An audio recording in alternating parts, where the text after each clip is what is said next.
Un, deux, un, deux. Bonsoir à tous. Ouh. Ah, merci Ami. Bienvenue au 17e meet-up de Strasbourg Startups, où on va traiter de la stratégie de la marque. Le titre étant pilier de la réussite, point d'interrogation. J'espère qu'on aura la réponse ce soir. Avant de commencer, je dois vous dire que l'événement est filmé. Il y a Florian là-bas qui filme l'événement. On n'est pas en live. On n'est pas en live, mais l'événement est filmé. Voilà, donc si vous voulez pas vous voir, montrez pas votre tête. Mais aussi pour. Vous pourrez retrouver du coup la vidéo sur le lien sur le site de Alsace Digital, sur le Facebook et le Twitter. Alors cet événement est organisé par Strasbourg Startups. Strasbourg Startups, qui c'est qui connaît Strasbourg Startups? Et qui c'est qui connaît pas Strasbourg Startups? Ah, il y en a pas mal des nouveaux. C'est cool. Alors Strasbourg Startups, c'est la communauté des start-upers de Strasbourg. C'est dans le nom, ça c'est facile. On organise plusieurs types d'événements comme les Demo Nights, ça c'est 2 fois par an, c'est des événements publics, ou les Startup Pitch devant le grand public. Les meet-up, c'est ce soir, c'est l'aspect public et partage d'expérience. Et il y a aussi les Founders Club, c'est des dîners qu'on fait tous les mois entre start-upers, où on se réunit pour discuter de thèmes divers et variés. Et si vous voulez en savoir plus ou retrouver toutes les startups du groupe, c'est sur strasbourgstartup.com. Strasbourg Startup, c'est une des communautés d'Alsace Digital. Alsace Digital, c'est l'association qui organise ce soir l'événement. Et c'est une association qui s'occupe plus largement de promouvoir l'écosystème du numérique en Alsace. Ça passe aussi bien par la culture du numérique, l'apprentissage du code aux enfants, du coup l'aspect économique avec les entreprises du numérique, etc. Et donc le but, c'est de promouvoir et de structurer l'écosystème du numérique en Alsace. Ça tombe bien parce que du coup, c'est le premier meet-up de l'année, et j'en profite donc pour faire la promotion de l'adhésion 2018 d'Alsace Digital, puisqu'on a lancé la campagne il n'y a pas longtemps. Donc c'est une association, Alsace Digital, et comme beaucoup d'associations, elle vit grâce pour et avec ses membres. Et donc pour soutenir Alsace Digital, vous pouvez adhérer en ligne. C'est seulement 5 € pour les particuliers. Donc c'est pas très cher finalement. Vous voyez, l'accueil ici c'est gratuit. Après vous aurez un pot avec à boire et à manger. Nous on veut que ce soit ouvert et que ce soit accessible au plus grand nombre. Donc il n'y a pas d'inscription obligatoire. Tous les événements sont gratuits ou presque. En tout cas les meet-up comme ça publics. Par contre, n'hésitez pas à adhérer, vous soutiendrez l'association et vous pouvez le faire très simplement en ligne puisqu'on est dans le numérique, vous pouvez payer par carte bleue, Mastercard, tout ça, c'est simple, facile en ligne. J'en profite pour faire la promotion des autres événements également parce que souvent on dit « Ah mais Alsace Digital c'est cool, Strasbourg Startup c'est bien », mais comment on est au courant de ce qui se passe un petit peu plus dans la sphère globale? Parce qu'il y a plein de communautés. AKSXB, c'est une des autres communautés d'Alsace Digital. Et AKSXB, c'est la communauté des makers ou des hackers aussi. Et donc c'est de la bidouille, c'est du code, c'est aussi des robots, de l'électronique. Donc pour tous ceux que ça intéresse, cette thématique, la bidouille et des makers, le prochain c'est demain soir, donc comme ça c'est l'actualité. Vous pouvez vous réserver votre vendredi si ça vous intéresse. Et demain le thème, Florian m'a dit, c'est réflexion à propos du prochain Edgefest, et il n'y a pas de sujet, vous pouvez venir avec vos sujets en fait. Simplement, vous avez envie d'apprendre l'électronique, vous avez reçu un robot à monter pour Noël, pour un anniversaire, vous avez envie de vous initier au code, etc.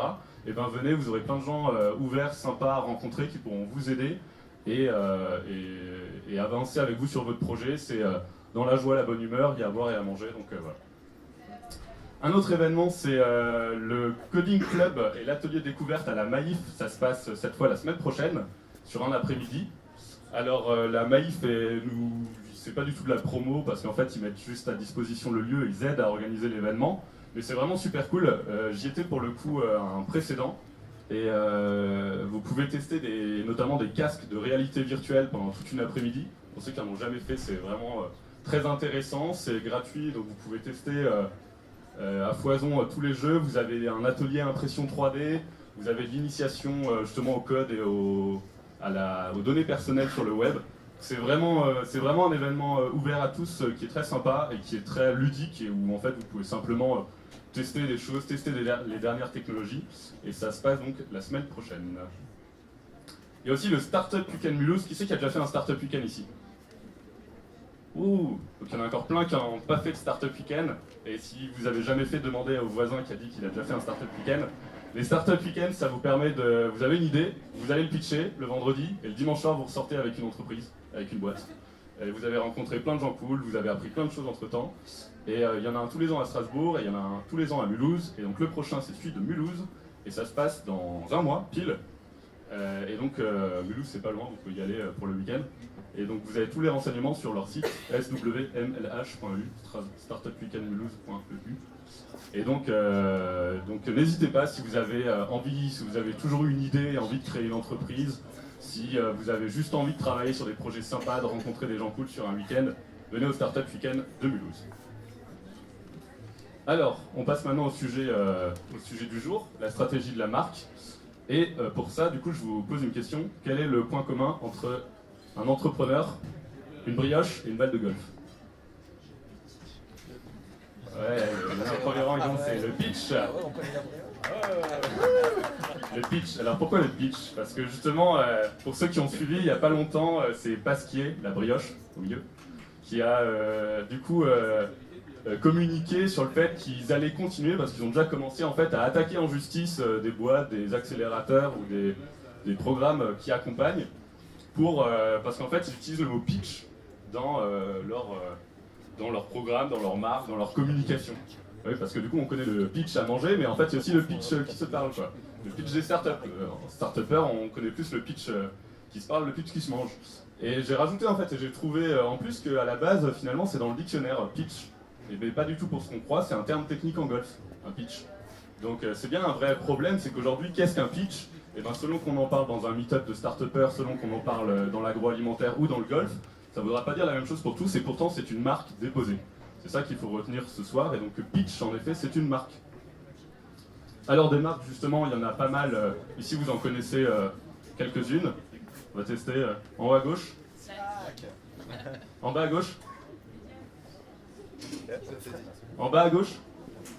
Medium, ouais. En milieu, en bas. Personne fait des crypto-monnaies? Tu connais, c'est Coinbase, par exemple. Bon, et du coup, si je vous montre l'équivalent de ces boîtes-là au niveau local, comme ça. Du coup, ça, vous les connaissez peut-être moins, peut-être plus. En tout cas, ici, heureusement, elles sont connues de beaucoup. On refait. Bon, en bas à gauche, c'est facile. En bas à gauche. En bas au milieu. Ouais, c'est vrai, il y en a qui suivent. Et en bas à droite. Ouais. Il faudra réviser le site strasbourgstartup.com pour les logos. Ouais. Donc, en tout cas, ça, c'est les marques que vous pouvez retrouver dans l'écosystème. Avant, c'était des marques qui sont mondialement connues. Dans leurs écosystèmes respectifs. Et donc, tout l'intérêt, c'est de voir comment en fait on peut passer des marques locales aux marques internationales, parce que finalement, on voit qu'une marque, ça grandit, ça vit, ça s'exporte, ça se change même, on verra ça après. Donc voilà. Ce soir, on a choisi pour vous trois personnes qui vont venir vous parler des marques. On aura d'abord Jérôme Lehmann, fondateur Black Bureau, Alexis Martin, chargé d'affaires à l'INPI, et Mélanie Mangold de Epopia. Et donc je vous propose tout de suite d'accueillir le premier intervenant, c'est Jérôme Lehmann.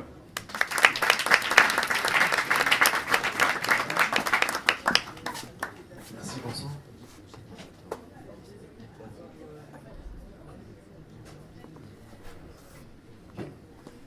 Bonsoir, donc c'est très bien tout ce que c'est une marque. Vous avez tous des startups ou des idées, et on est ici dans un berceau magnifique qui pousse la startup. En général, on commence par avoir une idée, après on trouve vite un nom, et après on se pose la question de la marque. D'accord ? Une idée, vous le savez tous, ça se défend, ça s'argumente, ça se discute, c'est une base. D'accord ? Le nom derrière, ça se porte, ça s'impose et ça se code. Tous les noms de code dans nos startups, etc., si vous me permettez le jeu de mots basique. Pour l'instant, tout ça, ça va bien, c'est assez simple. D'accord ? Et après, on a ça. Qu'est-ce qu'une marque? Alors, comme vous êtes tous là-dedans, on vient de vous poser 1000 fois la question si vous les reconnaissez. La question, c'est qu'est-ce qu'une marque?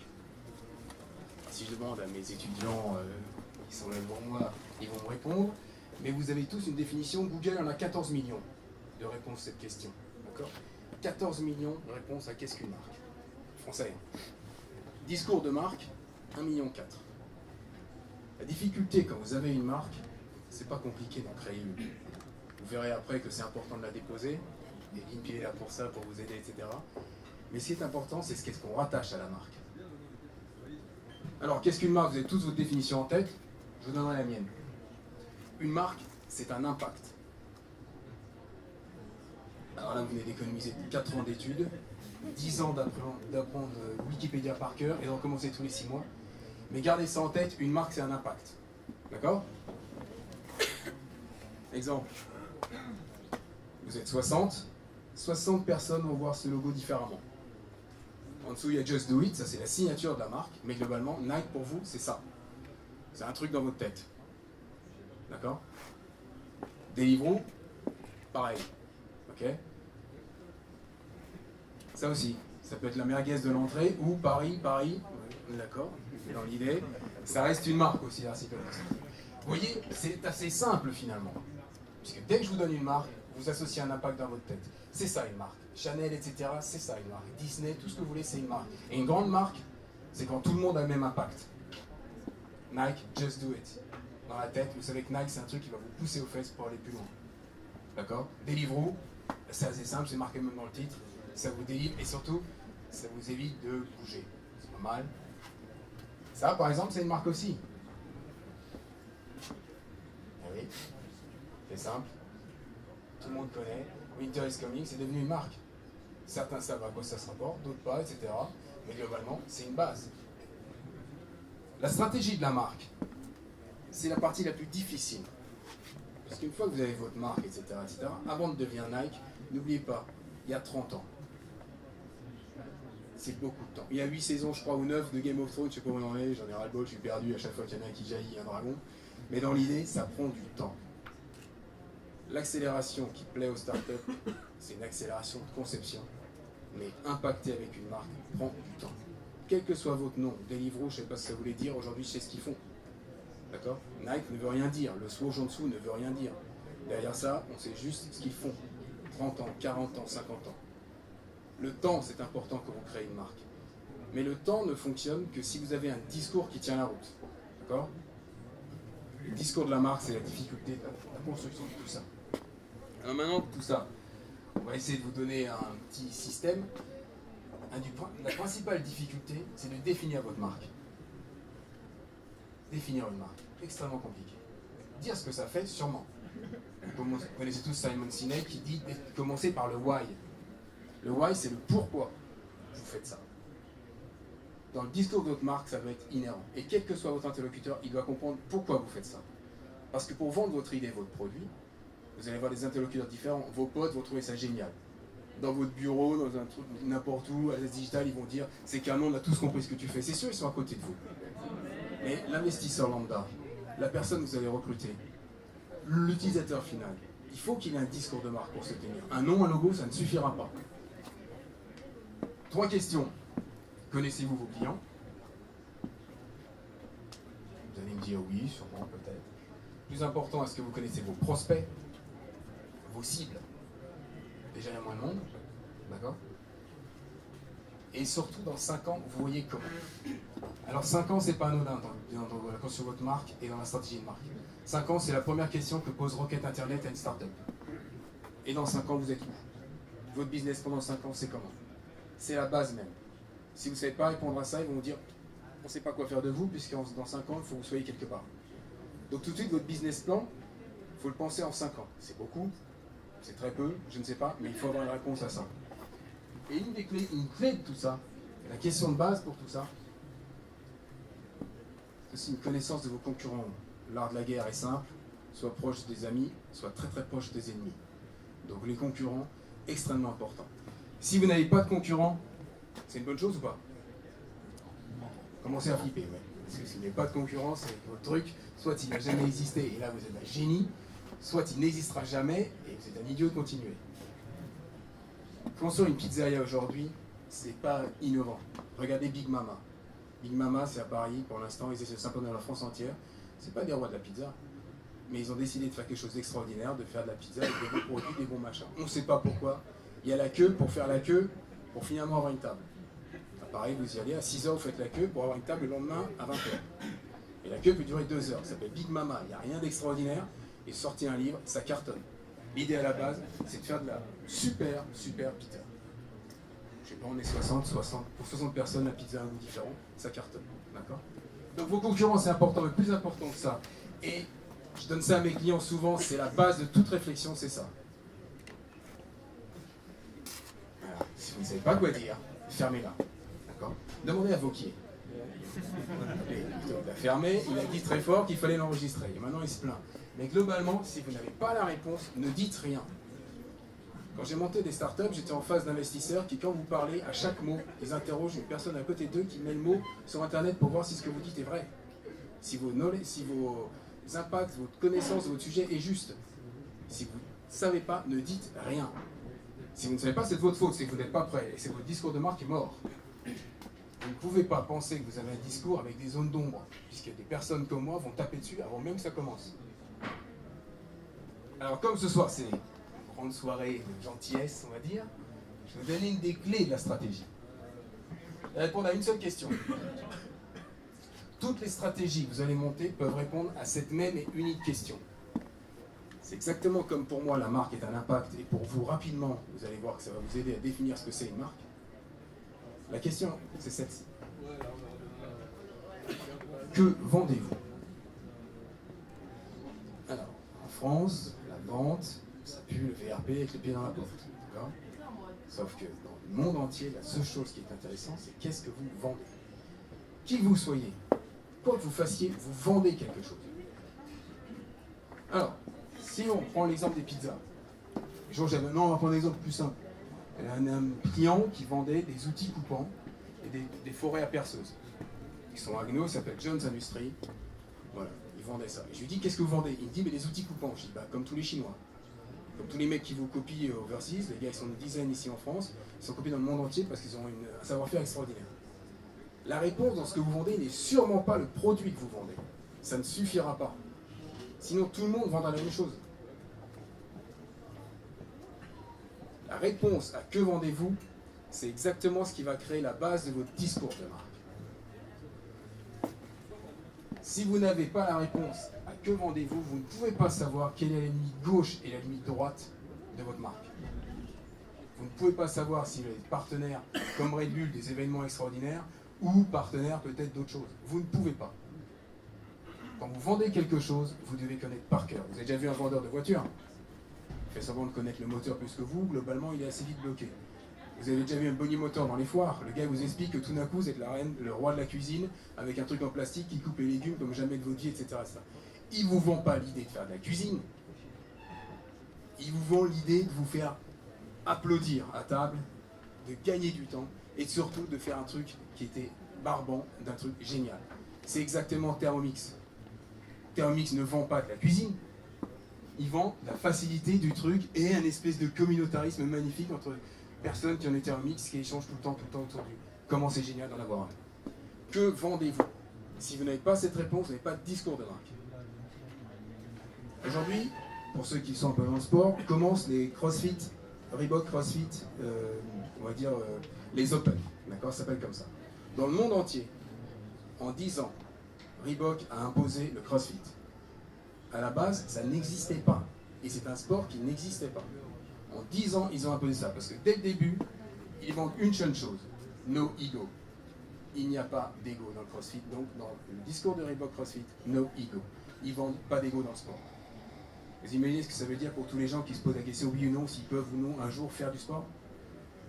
Donc, répondez à la question que vendez-vous? C'est la base de votre stratégie. Et le maître d'Adlift, qui est un mec que j'aime beaucoup, a dit une phrase extraordinaire. Vous ne ferez pas la différence avec une idée. Concrètement, plus personne n'achète une idée. Ça n'a jamais été le cas. On achète la représentation qu'on se fait de cette idée. Ou comment je vais me servir de votre idée pour faire ceci, ceci ou cela. Vous achetez l'impact de cette idée dans votre tête, mais jamais une idée. Alors c'est un peu triste pour ceux qui pensent j'ai une bonne idée, on va l'acheter. Non, c'est faux. Il faut que votre idée impacte la tête de l'autre en disant avec ce truc-là, je me vois faire ça, avec ce truc-là, je peux faire ça. Et c'est là qu'il va mettre de l'argent. Ou c'est là qu'il va investir. Dans l'idée elle-même, personne n'investit. Voilà. Globalement, j'espère que jusqu'ici ça va bien. 2 mots pour la stratégie de marque. Il existe 25 marques différentes, de distributeurs, des marques ombrelles, des marques machin, les marques Malo, si vous voulez, tout ce que vous voulez. Globalement, tant que vous n'avez pas répondu à la vraie question et créé votre discours de marque, vous ne pouvez pas savoir ce que vous êtes en train de faire. C'est pas négatif, c'est relaxant. D'accord? C'est comme si un coiffeur disait je vous coupe les cheveux. On est tous foutus.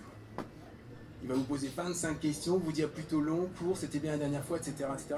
Toute cette connaissance, toute cette ambiance va faire que globalement, tout d'un coup, vous allez passer de ça à ça et vous allez revenir le voir souvent parce que finalement, vous pensez qu'il va vous sauver la tête. C'est à peu près pareil avec votre marque. Vos amis ne sont pas les meilleurs interlocuteurs. Ils aiment ce que vous faites. C'est ça, c'est vos amis. D'accord ? Les gens avec qui vous travaillez connaissent ce que vous faites, comprennent ce que vous faites.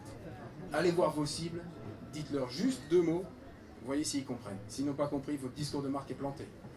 Et ça ne sert à rien de construire une stratégie si le discours est mort. Dernier petit point. Une fois que vous avez tout ça en tête, vous allez voir un truc génial va se passer. Vous ne serez pas ennuyé quand on vous demandera d'expliquer ce que vous faites, ou ce que vous vendez, ou qui vous êtes. Vous aurez la réponse. Et tout d'un coup, quand on a la réponse, naît un sentiment extraordinairement important, c'est la fierté. Puisque n'oubliez pas que dans nos métiers, si vous n'avez aucune émotion à transmettre, il ne se passera rien. Puisqu'en face, on vous aimera pas, on vous achètera, on vous achètera pas, on aura envie, on n'aura pas envie. Ce sont des émotions. Si vous n'avez aucune fierté, si vous n'avez rien dans le caisson pour aller vendre quelque chose, pour aller affirmer quelque chose ou pour être sûr de votre truc, il ne se passera rien, vous ferez juste peur. Donc, n'oubliez pas à la fin, et grâce à tout ça, tout ce travail qui est un travail pénible, parce qu'on croit que c'est simple, mais c'est pénible, vous êtes fier de votre marque. Et à partir du moment où vous êtes fier de votre marque, vous allez voir Alexis à l'INPI. Sinon, ça va pitcher dans le dur.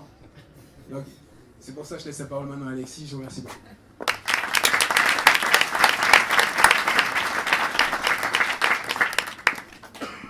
On peut applaudir Alexis de l'Olympique.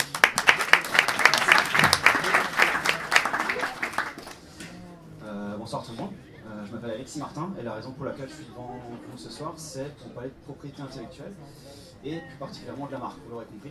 Alors il y a quelques semaines, Jules est venu me voir et m'a dit Alexis, ce serait super que tu me fasses une présentation sur l'outil de propriété industrielle. Je dis pays à partir de maintenant, ça choque personne, pays de propriété industrielle, on est d'accord. Que tu me fasses un truc béton en 15 minutes, sans parler trop d'administratif et sans parler trop de juridique. Alors, pour un mec comme moi, je vous dis que ma situation elle est un peu tendue maintenant. Je vais quand même essayer de me prêter au jeu. Peut-être commencer un peu par présenter l'INPI, qu'est-ce que c'est. Donc l'Institut national de la propriété industrielle, c'est un institut public, donc on est sous tutelle de l'État et du ministère de l'économie et de l'industrie. Créé en 51, depuis 51 on a des missions que je qualifierais un peu traditionnelles si je puis dire. Évidemment, on contribue un peu à l'élaboration des lois en termes de pays. On gère les titres de propriété intellectuelle qui sont déposés, donc la marque, le brevet, le dessin et modèle. Et on fait en sorte que toute cette info elle soit publique. Bon.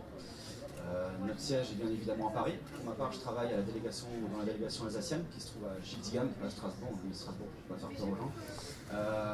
Mais bon, on s'est vite rendu compte en fait, quand je dis vite, c'est quand même les années 2000, hein, donc 50 ans entre les deux, enfin vite, pour rester un institut public.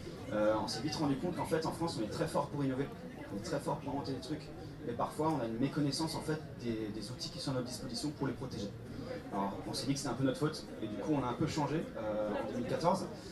On est passé des missions traditionnelles, on a fait un sacré virage à 90 degrés pour passer à des missions un peu plus dans l'accompagnement. Le but c'est d'être vraiment à la source de l'innovation et d'aller aider les gens qui innovent, les PME. C'est ça la force de la France, c'est les PME, c'est les startups et c'est les gens qui innovent. Et notre but c'est de venir chez vous, vous raconter, bon voilà, vous avez inventé, je sais pas moi, un nouvel ordinateur portable, c'est super. Maintenant il va falloir discuter comment est-ce que vous pouvez le protéger, quelles sont les pistes à votre disposition. Ok ? Alors, bon, on va rentrer un peu dans le vif du sujet quand même. Ça, c'est les outils de protection qui sont un peu à votre disposition. Malheureusement, j'aurai pas le temps de vous en expliquer beaucoup. Je vais me focaliser sur un que vous aurez deviné, c'est la marque. Voilà, pas pour rien non plus. Le reste, les dessins et modèles, les brevets, ce sont aussi des titres de propriété intellectuelle. Donc, marque, dessin, modèle, brevet, ce sont des titres que vous pouvez acquérir en faisant une démarche auprès de l'État. Donc, c'est ce qu'on appelle le titre de pays. Sinon, il y a le droit d'auteur et le secret, évidemment, il n'y a aucune démarche à faire. C'est tout ce que je dirais sur eux, désolé. Une marque, qu'est-ce que c'est avant tout? Alors, une marque, d'après l'article L711-1 du Code de la propriété intellectuelle, une marque, c'est... Non, on avait dit non. Je voulais voir votre réaction. On avait dit ce soir, pas d'administratif, pas de juridique. Donc je vais essayer d'y aller de façon un peu plus synthétique. Et on va tirer 4 points importants de la marque aujourd'hui. La marque, qu'est-ce que c'est? C'est avant tout un signe. vous montrerai juste après quel type de signe on peut déposer comme marque. Deuxièmement, distinctif. Alors s'il y a un mot-clé que vous devez retenir un peu de ma présentation, c'est ça, c'est la distinctivité. Jérôme disait avant que Nike ça veut rien dire, que Deliveroo ça veut rien dire. Alors moi je suis un peu moins fun en soirée, moi je vous dirais que Nike et Deliveroo c'est distinctif. C'est un peu moins voilà. Le troisième point, c'est que ceci distinctif, il peut être représenté graphiquement. Pour être honnête, c'est un critère qui est peut-être amené à changer dans les mois à venir, avec une loi qui s'appelle le paquet marque, enfin passons. Mais actuellement il est encore d'actualité, votre signe peut être représentable graphiquement. Et enfin, qui peut déposer une marque? Une personne morale ou une personne physique. Moi, Alexis Martin, je peux déposer une marque pour mon propre compte ou pour le compte de mon entreprise. Ok. Bon, alors je vais faire défiler un certain nombre de signes. Je crois qu'on a tous fait ça, on fera tout ça dans notre présentation, sauf peut-être Hypopia. Si vous avez un peu suivi, vous me voyez venir gros comme une maison. Tous ces signes-là, ils ont un point en commun. Qu'est-ce que c'est? Ils sont distinctifs, bien sûr, et du coup, ce sont des marques, voilà, c'est bien là qui suivent quand même un peu, c'est cool. On va un peu les trier pour faire un peu pour regarder un peu pour les étudier. On a le premier groupe, tout en haut à gauche, c'est les logos. Les logos, les dessins, on appelle ça une marque figurative. C'est tout ce qui n'est pas une inscription au final, quoi. En second, on a les marques verbales, c'est tout simplement un nom ou un slogan. Le troisième, c'est un mix des deux. Une marque semi-figurative, on ne va pas aller chercher ça très loin. On a du logo et du nom. Moi j'aime bien l'exemple de Vans, puisqu'en fait il regroupe un peu tout.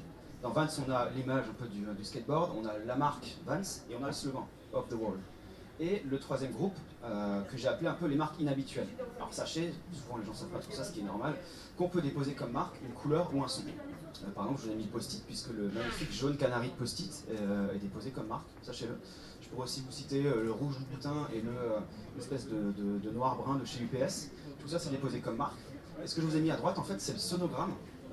J'ai cherché, c'est vraiment un sonogramme. Le sonogramme du rugissement du lion de métro Goldwyn Mayer, avant le film, vous savez. Alors, là, on peut revenir à ce que je dis avant. Effectivement, un signe distinctif doit être représentable graphiquement. C'est la raison pour laquelle, quand vous voulez déposer comme marque un son, vous devez soit le faire en tant que portée musicale, partition, soit en tant que sonogramme. C'est un peu chaud de mettre comme portée musicale le rugissement d'un lion, donc ils ont pris le sonogramme. Alors j'ai mis marque inhabituelle parce que aujourd'hui, certes, juridiquement, on peut déposer une couleur ou un son comme marque, mais dans les faits, on se rend compte que de 1, c'est de plus en plus dur parce que l'INPI, on est un peu plus pointilleux là-dessus au fil des années. Et en plus, ça devient très compliqué de les défendre, ces marques, puisque voilà, défendre une couleur, voilà, on va vraiment y aller. Il va falloir prouver que c'est vraiment un signe distinctif, cette couleur-là, que le rouge de Louboutin, c'est vraiment ce qui fait qu'on voit que Louboutin est Louboutin, c'est la semelle rouge. Mais quand on est une petite start-up ou une petite entreprise qu'on n'a pas encore conquéri le monde, pas encore, on va avoir du mal à prouver qu'en fait, la couleur, c'est notre couleur. Ok? On peut mettre ça de côté, mais voilà, sachez qu'elles existent. On va commencer à voir les critères maintenant, parce que c'est bien beau d'avoir des signes comme ça qui sont distinctifs, qui sont jolis, ok. On ne peut pas déposer n'importe quoi comme marque. Il y a plusieurs critères à rencontrer. Le premier, c'est que votre marque ne doit être ni générique ni descriptive. Alors moi, j'ai fait l'inverse de ce qu'a fait Jérôme avant, je ne vais pas vous montrer des vraies marques. J'ai inventé des fausses marques qui seraient refusées par l'INPI. Donc là, vous allez tout de suite comprendre pourquoi moi j'ai fait des études d'économie et pas d'études ni de communication ni de graphisme, parce que vous allez voir le truc. Alors, le premier exemple, voilà, on ne peut pas déposer comme nom de marque la chaise rouge pour vendre des chaises rouges. Je sais que ça a de la gueule, comme ça vous auriez envie d'en acheter, mais non, ça n'est pas possible. Pourquoi? Parce que du coup, votre marque devient descriptive de votre produit ou de votre service. Alors pourquoi c'est pas possible? Vous aurez envie de me dire, mais c'est un super nom, la chaise rouge pour vendre des chaises rouges. Effectivement, ouais, c'est un super nom, je sais. Ouais. Mais bon, ça va pas être possible parce qu'en fait, ce serait carrément déloyal pour vos concurrents. Imaginons, Alexis Martin, j'ai une entreprise qui vend des chaises et j'appelle la chaise rouge, je dépose ça comme marque. J'obtiens un monopole d'exploitation sur le signe distinctif sur la chaise rouge. Ce qui fait que tout concurrent qui fait la même chose que moi, en tant que produit ou service, dans mon secteur d'activité, je vais pouvoir lui dire, hé les gars, moi j'ai une marque sur la chaise rouge, le mot chaise et le mot rouge, vous oubliez. Alors j'imagine pas la gueule de mon concurrent quand je vais lui dire qu'il va devoir vendre des chaises sans lire le mot chaise. Ça va être un peu compliqué. Donc voilà, pas de générique, pas de descriptif. C'est la même chose pour escarpin. Alors, je suis pas un professionnel de la mode, je sais pas à partir de quel moment un escarpin est un escarpin, s'il y a une différence entre les chaussures à talons et un escarpin, enfin bref. Escarpin pour vendre des chaussures à talons, c'est mort aussi. Et alors la troisième, celle dont je suis le moins fier, parce qu'elle est vraiment dégueulasse, vous ne pouvez pas appeler votre marque Sweet pour vendre du chocolat ou de la pâtisserie, parce que ça devient descriptif d'une qualité de votre produit, et une fois de plus, ça devient un peu déloyal pour le reste du marché. Ok? Un autre critère qui est assez facile à comprendre celui-ci, certains signes sont exclus du dépôt de marque. Par exemple, vous ne pouvez pas déposer comme marque simplement un drapeau français, européen, du Zimbabwe ou que sais-je, c'est pas possible. Tous les emblèmes officiels, ici on a l'emblème de la République française, la Croix-Rouge ou les JO, d'ailleurs les JO sont vraiment très pointus là-dessus. Vous ne pouvez pas mettre ces signes n'importe où parce qu'on va vite venir vous taper dessus. Genre là, évidemment, je vous le présente, c'est pas ma marque. Quand je dis on peut pas le mettre partout, c'est-à-dire qu'on peut pas vendre des produits avec, attention. Là, je suis en train de vous montrer des choses, je vais faire virer dans 15 minutes, mais au final. Non, là, évidemment, là, je suis en train de vous montrer les marques, bien sûr, mais vous pouvez pas vendre un produit. Je peux pas vendre un produit, un pull, avec écrit avec le signe des JO ici. Je n'ai pas le droit. Parce qu'en faisant ça, je commercialise une marque qui ne m'appartient pas, et du coup, je m'approprie un signe qui est déjà déposé. Ouais, même les Chinois, ouais. Attendez un peu. Bonus. Du coup, le second critère, il est aussi un peu logique quand on a un tant soit peu de morale. Normalement, ça devrait être le cas un peu tout le monde, j'espère. L'utilisation de signes contraires à l'ordre public et aux mœurs est également prohibée. Par exemple, alors là, c'est des vrais exemples, hein, c'est pas moi qui les ai inventés, hein, je vous le dis juste. Après les attentats, il y a un petit malin qui s'est dit qu'il y avait de l'argent à se faire en déposant Pray for Paris ou Je suis Charlie. L'INPI a refusé sous prétexte de voilà, une utilisation commerciale choquante, effectivement. Ça la fout un peu mal. La même chose pour un petit malin qui a essayé de surfer sur une dérive de notre ancien président Nicolas Sarkozy, qui a lâché un petit cassou pauvre. On voit ici une incitation à la haine ou à la violence.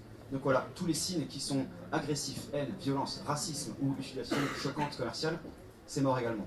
Et puis on ne va pas être d'accord avec ça et on va vous refuser votre dépôt de marque. Enfin, un des derniers critères, ça va d'éviter tout risque de confusion et de tromperie dans l'esprit du consommateur. L'INPI, c'est une chose sur laquelle on est assez pointilleux, c'est qu'on ne veut pas qu'on prenne les gens pour des cons. C'est-à-dire qu'il ne faut pas commencer à noyer poisson, à essayer de faire croire qu'en fait on vient d'un endroit et en fait non. Alors on revient sur mes exemples fictifs, hein, c'est moi qui ai inventé ça. Je ne peux pas par exemple déposer une marque qui s'appelle Tout Frais pour vendre des produits surgelés. Voilà, il ne faut pas avoir patience pour comprendre la contradiction. Mais voilà, et ensuite, alors, mon prochain exemple, j'en suis assez fier parce que c'est un combo un double nom en fait, un double niette. Imaginons, je produis des montres et puis je les produis à, je sais pas moi, Oberhausbergen.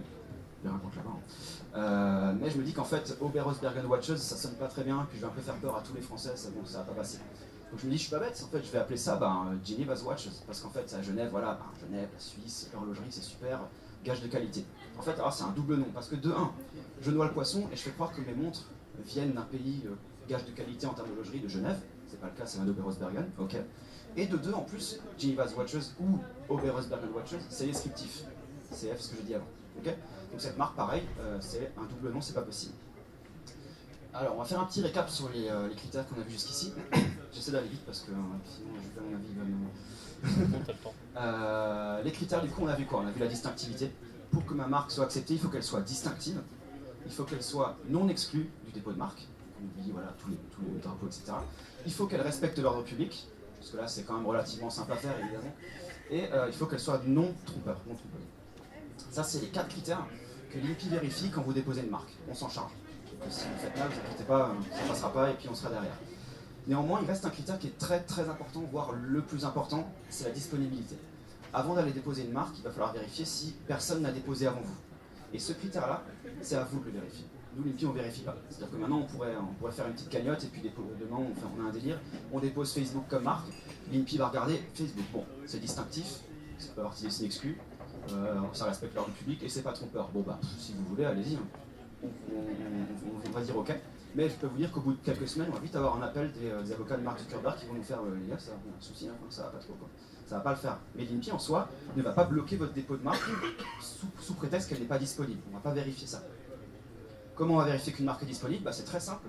L'INPI met à disposition du public de façon gratuite une base de données dans laquelle sont répertoriés tous les dépôts de marque. Donc on y accède bon. Voilà, je mets le chemin. On arrive sur cette super base de données, très design. C'est sur cette base de données, je vois qu'il y en a qui rigolent, vous n'avez pas de design ou quoi? Pas moi qui l'ai faite, hein. Je suis en train de vanner peut-être mes collègues qui sont à Paris en train de me regarder, je vais me faire... Bon, j'arrive ici, je veux regarder si ma marque elle est disponible. Comment je fais? Bon, il y a des champs pour ça, c'est pas non plus très... c'est pas très bateau non plus. Enfin, je regarde évidemment, je tape mon nom de marque à l'identique, quelque chose ressort ou pas. Je vais devoir vérifier également tout ce qui est phonétiquement ou intellectuellement proche de ma marque. Parce que quand on dépose une marque, prenons l'exemple de la chaise rouge par exemple, pour faire autre chose que une chaise rouge du coup, je dépose la chaise rouge pour vendre des cuillères. Ouais, pourquoi pas.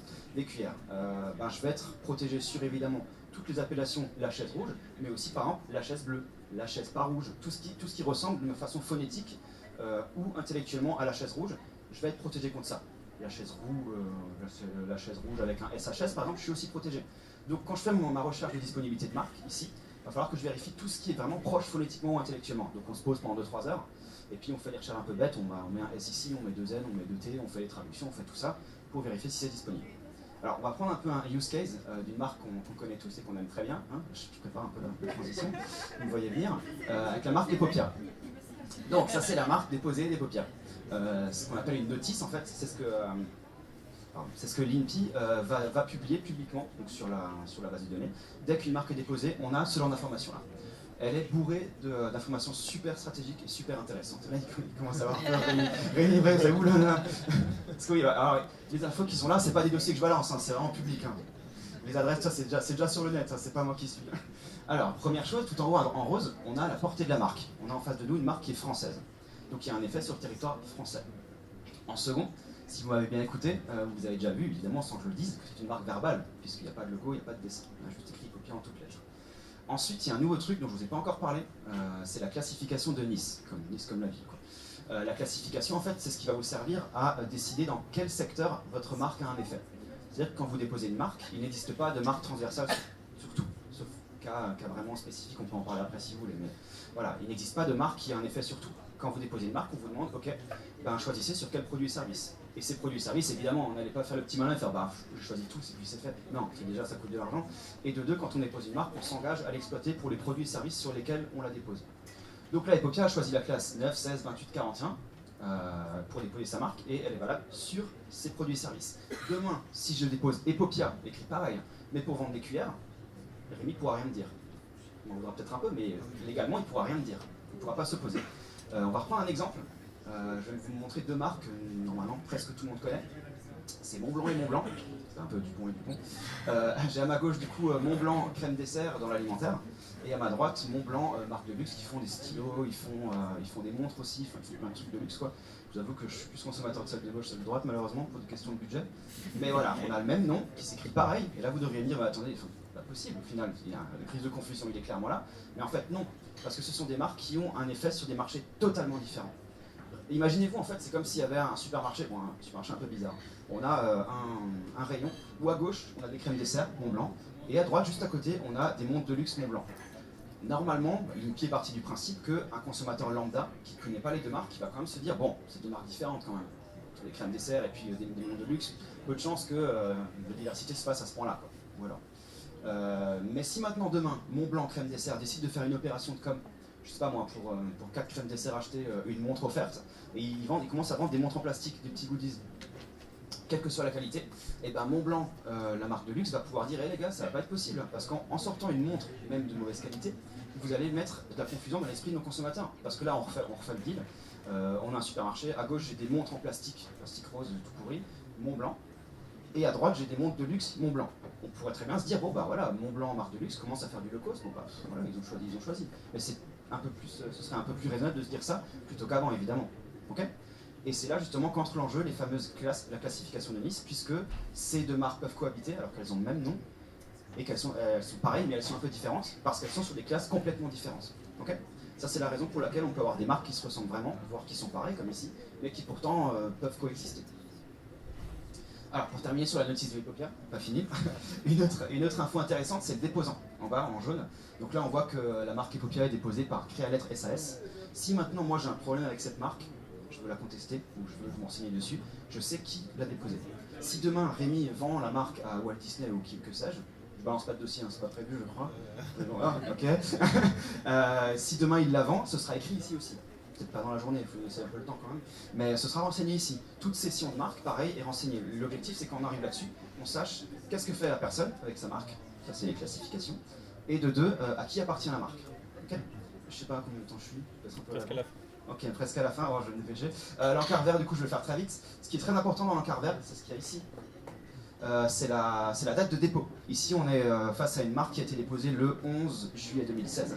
Cette date est très importante parce que c'est la date qu'on appelle la date d'antériorité. C'est celle que vous allez défendre quand il va y avoir un clash. Quelqu'un va venir vous dire, attendez, moi aussi j'ai une marque qui s'appelle Epopio, et je vends aussi des DVD, donc il y a un souci. Et bien Rémi va faire, bon alors ok, on sort nos marques, on les compare, qui a la plus vieille, qui a la marque la plus antérieure.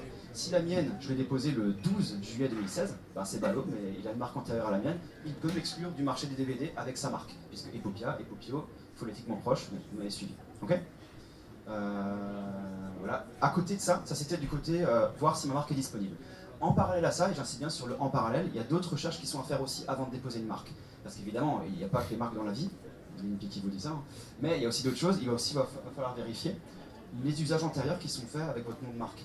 Ce serait quand même dommage d'aller déposer une marque et de vous rendre compte qu'après, en fait, je sais pas moi, il y a 150 boutiques qui s'appellent comme ça à Brest ou à Toulouse et qu'elles n'ont pas déposé leur marque. Mais il y a quand même 150 personnes qui utilisent le même nom que vous, avant vous. C'est compliqué. Donc pour ça, il n'y a pas de secret. On fait comme on fait tous. Hein. On utilise Google ou n'importe quel moteur de recherche que vous voulez.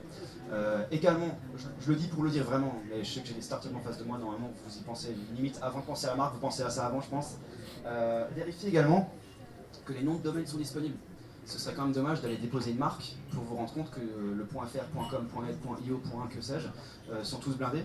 Et inversement, ce serait dommage de se faire un bon portefeuille de noms de domaine pour se rendre compte qu'ensuite la marque elle est déposée et que vous ne pourrez pas l'utiliser. Et enfin, ça pareil, hein, c'est aussi bateau, les comptes des réseaux sociaux. D'ailleurs, sachez que dans certains cas, je dis bien dans certains cas, être titulaire d'une marque peut vous aider à récupérer un compte de réseau social qui est déjà pris. Dans certains cas seulement. Je sais pour Twitter et Facebook, ça peut marcher. Je ne connais pas vraiment trop les autres. Je me dépêche, j'ai bientôt fini. Je vois que je me regarde en mode. Le dépôt de marque, il se fait où? Sur Internet, intégralement. Vous créez un compte client sur Internet, vous payez sur Internet, vous choisissez vos classes sur Internet, et si vous avez un problème, vous nous contactez sur Internet. Tout sur Internet. Presque moderne. Pour la modique somme de 210 €, j'ai fait exprès de faire en mode TDH, la modique somme de 210 €, vous avez une classe qui couvre, vous avez une marque qui couvre 3 classes. Okay, si vous avez besoin de plus, il n'y a pas de problème, vous pouvez en ajouter, il va falloir juste payer 40 € en plus par classe. Par exemple, Epopia de mémoire était déposé sur 4 classes, il me semble. Du coup, vous avez payé votre dépôt par 252 €. Ça, ouais, avec le stress. Voilà. Pour cette modique somme, vous avez accès à un monopole d'exploitation sur le territoire français pour un signe distinctif. Ce monopole, donc cette marque, elle court pendant 10 ans et elle est renouvelable indéfiniment. Quand je dis indéfiniment, c'est pendant toute la vie de la personne physique, moi, voilà, ou alors la personne morale de l'entreprise. Okay. Un dernier point, et j'ai fini, mais qui pour moi est le point le plus important, c'est toi que j'ai mis à la fin. De la même façon que c'est à vous de checker la disponibilité de votre marque, c'est à vous après de vous occuper de votre marque. N'allez pas déposer une marque et ensuite bon, on fait péter le champagne, j'ai une marque, c'est super, et puis on la range dans le tiroir. Non. Et une marque, une fois qu'elle est déposée, il faut s'en occuper, il faut la défendre, il faut attaquer avec. Je compare souvent la marque et la propriété intellectuelle en général à un bouclier. Vous n'allez pas vous casser la tête à fabriquer un bouclier, un super bouclier en acajou massif avec des renforts en métal et puis des pointes dessus, pour que le jour où il y a la guerre, vous le laissez chez vous. Non, quand on dépose une marque, on va régulièrement regarder sur la base de données PNP si personne ne veut déposer la même marque que moi ou une marque qui ressemble à la mienne. Si c'est le cas, on va toquer chez eux, on va leur faire désolé les gars, mais ça va pas être possible parce que j'ai une marque antérieure. Okay, la marque, il faut vivre avec, il faut vraiment l'accompagner. N'allez pas l'oublier, vous dire que c'est juste un truc administratif qui est fait et puis basta. D'accord. Voilà, on m'a demandé de le faire en 15 minutes, je pense que j'ai pris au moins 20 minutes, c'est un échec critique. Je vous remercie quand même pour votre attention et du coup pour votre patience. Si vous avez encore des questions, après, ou sinon, n'hésitez pas à m'écrire un mail. C'est notre boulot maintenant d'accompagner les entreprises et de venir les aider quand elles se posent des questions sur leur création, sur leurs innovations, et quand elles sont un peu perdues, on est là pour ça. On sort un peu de notre bureau, on n'est plus trop les administratifs avec des toiles d'araignée partout. Maintenant on sort, on vient vraiment vous expliquer ce que c'est une marque, ce que c'est, voilà. Epopia, on les a déjà accompagnés il y a plusieurs années, avec un pré-diagnostic. On s'apprête à continuer à accompagner encore plus, si je le tease. Mais voilà, on est là pour ça. Merci beaucoup.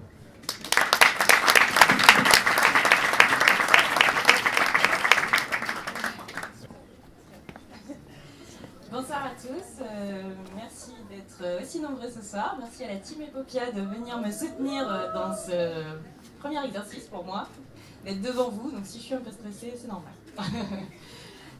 Donc on vous a présenté la marque d'un point de vue marketing, d'un point de vue légal, et moi je vais vous présenter donc d'un point de vue pratique, par l'exemple, avec la marque Epopia. Mais donc, tout d'abord, qui suis-je? Je m'appelle Mélanie Mangold, je suis prêcheuse de rêve, comme peut l'indiquer ma signature, ce qui signifie que j'ai pour mission de vendre du rêve, mais aussi je suis chargée de communication donc, chez Epopia. Et Epopia, donc, qu'est-ce que c'est? Pour reprendre un petit peu l'histoire pour ceux qui ne connaissent pas, Ça date de 2010 d'une idée de Rémi Perla, ingénieur informaticien de formation, qui avait une collègue qui avait des terreurs nocturnes, enfin des enfants qui avaient des terreurs nocturnes plutôt. Rémi a pensé à trouver un moyen de les faire rêver, ces enfants, et a pensé à des aventures par courrier dont ils seraient les héros. Voilà, c'est... et donc il a eu cette brillante idée, mais aussi il avait un autre talent, celui d'utiliser Paint pour faire son premier logo. Voilà, c'était un château. Alors ça avait déjà une grande signification malgré tout, parce que le château, ça représentait l'histoire médiévale fantastique, qui est la première histoire qui était vendue pour les enfants. C'est aussi un symbole un peu à la Disney, le château de Disney, ouvrir les portes vers le monde imaginaire. Et puis il y avait déjà une ambition internationale avec des drapeaux, alors français au départ, mais demain qui pouvaient être anglais, espagnol, mandarin, voilà. Et Rêve aux lettres, et le nom lui était venu tout simplement avec l'ambition de vendre du rêve aux enfants, et les lettres parce que ça se fait par support courrier, par le papier. Et donc voilà, avec une typo magnifique, enfantine. Avec ce projet et ce logo, Rémi est allé donc à un Startup Weekend à Strasbourg en novembre 2012. Le projet a été lauréat en fait, le public a adoré, les jurys aussi, et puis une personne aussi parmi les candidats, il était dans une autre équipe, était graphiste, a tellement adoré qu'il leur a offert un nouveau logo. Ce nouveau logo reprend plutôt l'idée, cette fois-ci, d'un parchemin. Donc on a l'idée du papier, on a la couronne qui rappelle à la fois l'histoire médiévale, mais aussi le rôle que va prendre l'enfant en devenant le héros de son histoire. Mais très rapidement, ce logo s'est vite retrouvé un peu inexploitable avec sa forme un peu en T inversée. Qui, voilà, si on le réduit, on voit plus le parchemin, on voit plus la couronne, et c'était pas très joli. Donc suite à ça, il y a suite au Startup Weekend, il y a toute une équipe, parce que Jules l'a dit au début, en sortant du Startup Weekend, on crée son entreprise. Donc effectivement, Rêve aux lettres est né. Une équipe s'est constituée, et puis tout d'abord, il y a eu un brainstorming autour du nom. Est-ce que Rêve aux lettres, c'était le meilleur nom à adopter?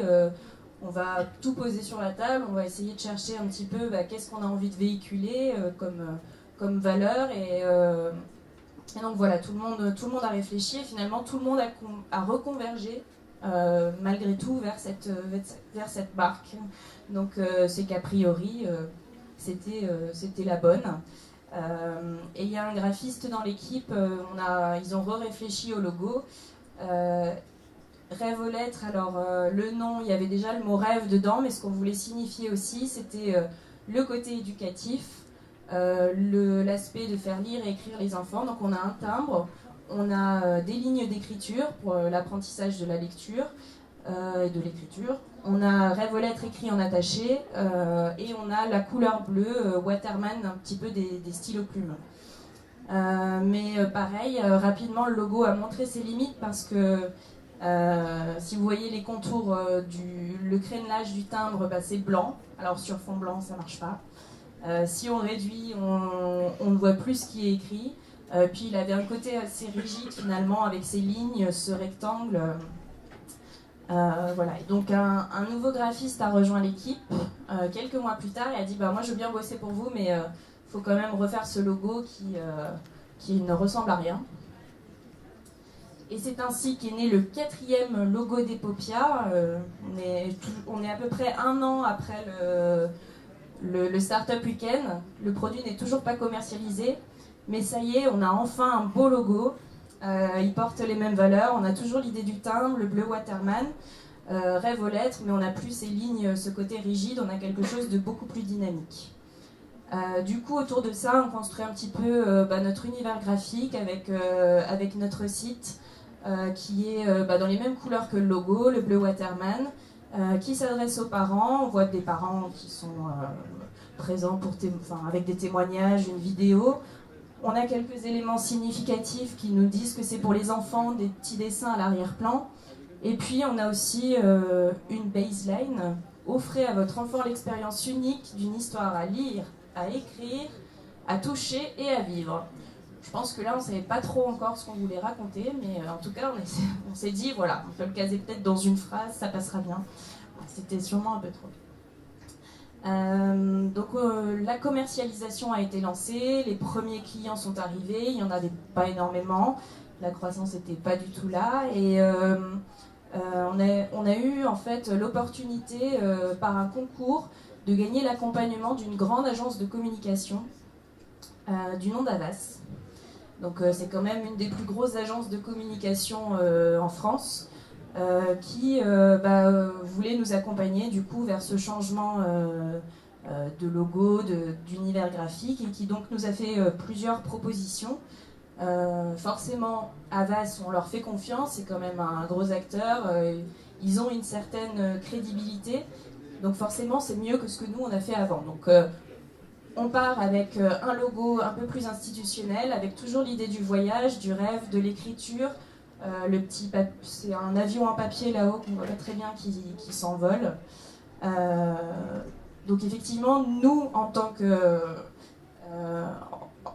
Epopia, enfin Rêve aux lettres, on ne sait pas encore si c'était mieux que celui d'avant, mais en tout cas, on se dit, voilà, Havas, on peut leur faire confiance. On a adapté ensuite l'univers graphique par rapport à ce nouveau logo. Donc là, on est dans quelque chose de beaucoup plus pastel. On a découvert que nos clients étaient des clientes, essentiellement des femmes, qui aimaient un peu le style My Little Paris. Et on a un positionnement qui est devenu vraiment pédagogique et éducatif. On a réduit la baseline, là, s'il n'y a plus que 6 mots. Lire et écrire devient un jeu. Donc on a le côté lecture, on a le côté écriture, et on a encore un petit peu le côté ludique avec le jeu. Et la croissance n'est toujours pas au rendez-vous. Alors on se dit, bon, on avait quand même... on va essayer de tenter le tout pour le tout, essayons d'aller partir à l'international. Et c'est comme ça qu'on a traduit la marque Rêve aux lettres par Dream Letters. Ce changement de marque, donc c'était lors d'un Kickstarter, effectivement il a fallu vérifier que Dream Letters était disponible. Nous on a obtenu que dream-letters.com, ce qui n'est pas très pratique pour la suite, mais ça implique effectivement aussi après d'adapter son site, d'adapter son logo, de changer ses réseaux sociaux, et c'était sympa, mais c'est sûr qu'on s'est dit ça va être mission impossible si demain on veut s'exporter dans 50 pays différents. S'il faut maintenant le traduire en chinois, le traduire en espagnol, comment on va faire? On sentait bien que là, il y avait un petit problème au niveau de la marque. Et d'autant plus qu'effectivement, on a essayé de faire des levées de fonds. On a été accompagné à ce moment-là également par... on est rentré dans l'accélérateur d'entreprises The Family qui nous ont dit, mais c'est sûr, Rêve aux lettres, c'est sympa, mais... vous vous rendez bien compte que les investisseurs, ils se disent, ça c'est français, c'est typiquement français, vous n'avez aucune ambition à aller à l'international. Et voilà, on a pris conscience qu'il fallait changer de nom, d'une part pour ce côté d'investissement, mais aussi d'autre part parce que de toute façon, Rêve aux lettres, quand on y pense, je vous l'aurais dit juste comme ça, vous ne l'auriez pas vu écrit, je pense que la plupart d'entre vous auraient fait une faute dans le nom. Soit ils auraient mis un S à Rêve, soit ils n'en auraient pas mis AS. On avait 3 mots différents, rêve, aux lettres, enfin voilà, il y en a qui l'attachent et tout, et déjà c'était même pas bon pour notre référencement. Et voilà, on n'avait pas le choix que de changer. Du coup, à l'été 2016, on a pris une grande décision, on a dit c'est le moment, maintenant on change. On a fait un brainstorming avec toute l'équipe. On s'est donné pour objectif d'avoir un nom court, qui puisse être prononçable un petit peu dans tous les pays, avec une alternance de consonnes, voyelles, consonnes, et puis qui porte nos valeurs. Donc toujours essayer de, si possible, signifier qu'on fait des lettres, des aventures par courrier. Et donc c'est pour ça que les 6 propositions que vous voyez là, ce sont celles qui sont ressorties de notre brainstorming. On a Epopia, on a Epiludi, Magicent, Edupli, Révolire et Epicursi. Du coup, on ne voulait pas non plus imposer la marque, donc on a fait un sondage sur notre page Facebook. Et c'est Epopia finalement qui l'a emporté. Mais comme on peut le voir aussi dans les commentaires, un des commentaires c'est pourquoi ne pas adapter le nom suivant le pays. C'était un de nos problèmes justement qu'on évoquait avant, parce que s'il fallait le faire dans 50 pays différents, ça allait être compliqué. Quelqu'un a parlé de Magicent, ça évoque la magie, effectivement.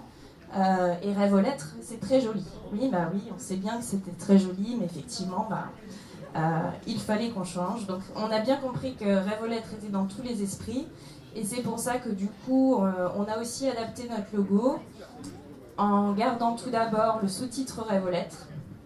Voilà, on voulait y aller un petit peu en douceur, comme vous savez que Raiders, au moment où il a changé de nom, Raiders c'est Twix, ils ont fait un petit matraquage publicitaire pour que tout le monde ait à l'esprit que effectivement ça changeait de nom.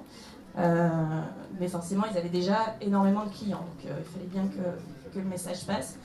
Nous, de notre côté, on a effectivement vérifié qu'il n'y ait pas de faux amis à l'international, pas comme Chin Chin d'Alain Flelou qui, en Chine, veut dire pénis. Voilà, ça passe pas. À part Paupiette de veau, il n'y avait pas trop de faux amis.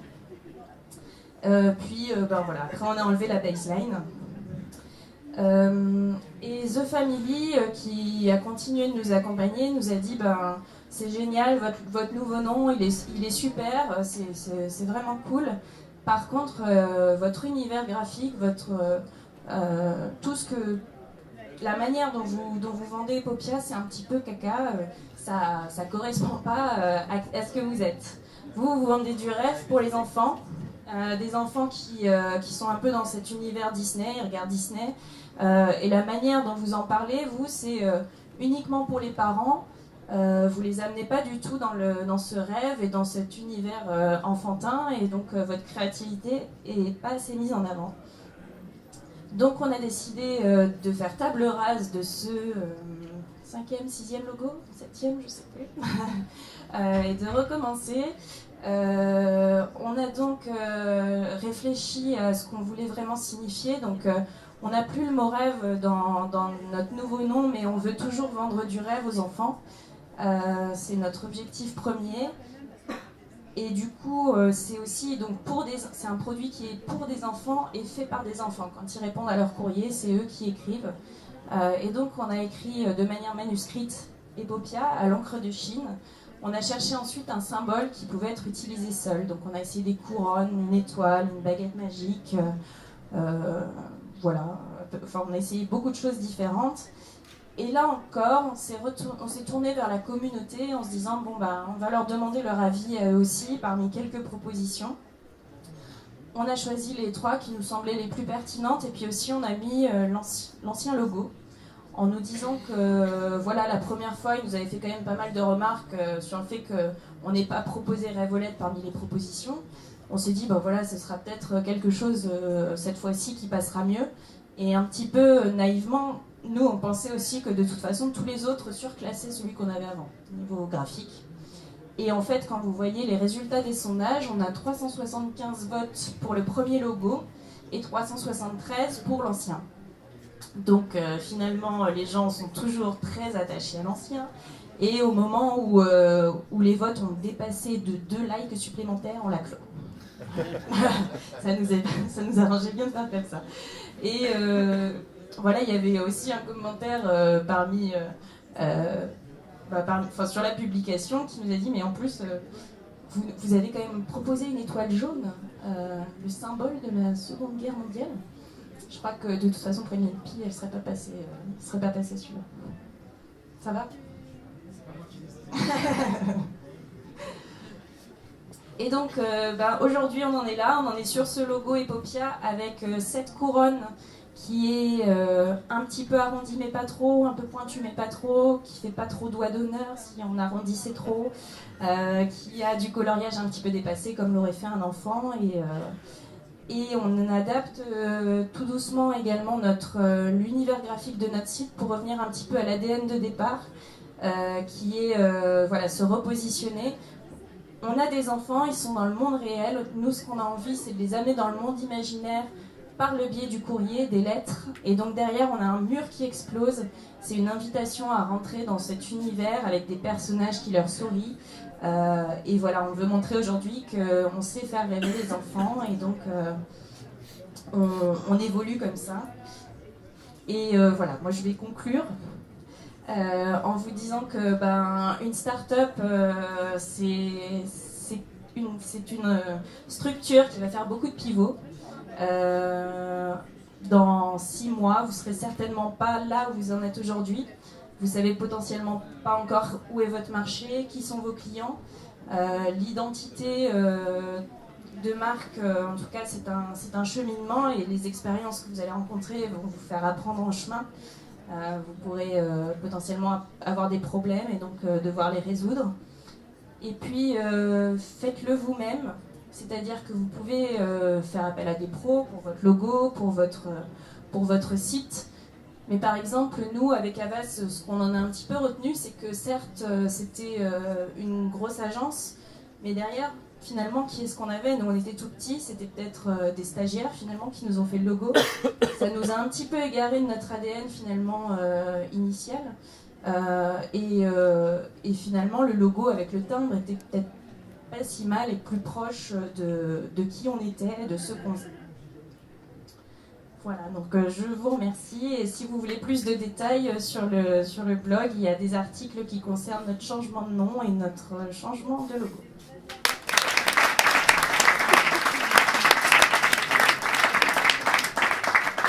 Merci Mélanie. Du coup, j'invite Jérôme et Alexis à venir. On va pouvoir discuter et prendre des questions, discuter de la marque, de tous ces sujets. On espère que vous en avez appris un petit peu plus de façon inspirante, de façon légale, juridique, et puis en retour d'expérience. Alors avant de passer aux questions, j'ai des questions du public. Privilège, je pose une question. On a vu qu'on allait de l'idée à la marque, qu'à un moment il y avait des problématiques légales, et puis que finalement tout ça c'était balayé par plein de changements de monde, équivoques, etc. Déjà, est-ce qu'il faut déposer une marque pour vous?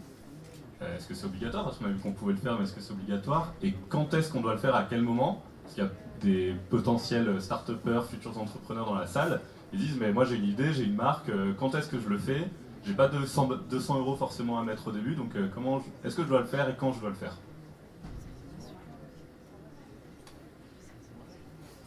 Alors déjà, le dépôt de marque n'est pas obligatoire en soi.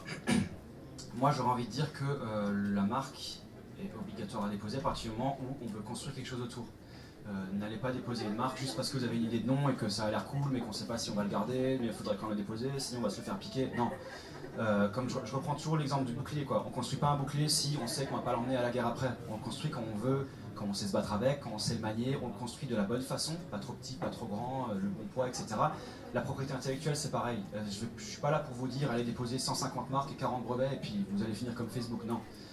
Une stratégie de propriété intellectuelle, elle se fait pour accompagner la stratégie d'innovation. S'il y en a une des deux qui est un peu bancale ou qui est complètement oubliée, bon bah ça va pas marcher, quoi.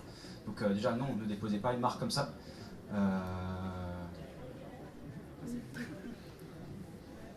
Oui. En fait, il y a aussi un réflexe, mais là je voulais bien ton avis.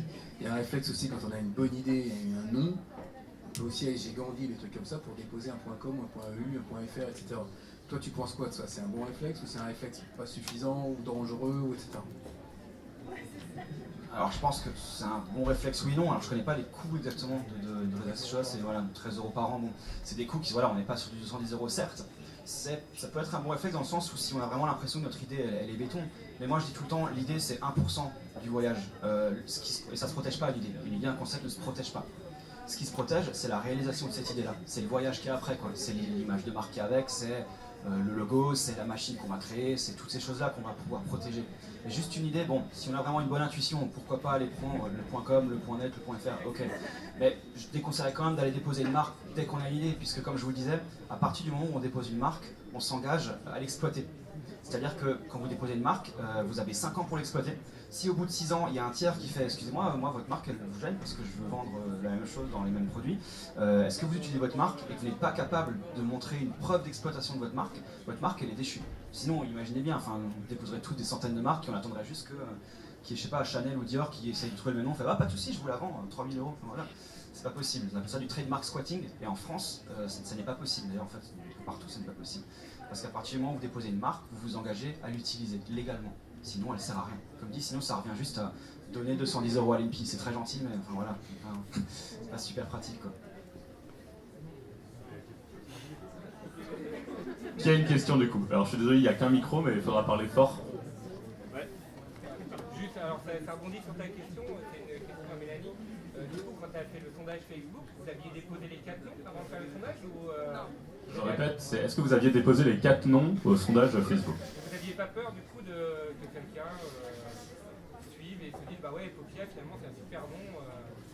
Bah, après la décision elle s'est prise assez rapidement, mais non effectivement on n'avait pas déposé ces noms-là et après de toute façon oui ça allait assez vite donc puis il fallait quand même mieux valider en fait aussi que enfin voilà de savoir quel était le meilleur avant de toute façon en déposer. Une question, ouais. Alors, une question pour l'INPI et une question pour Jérôme.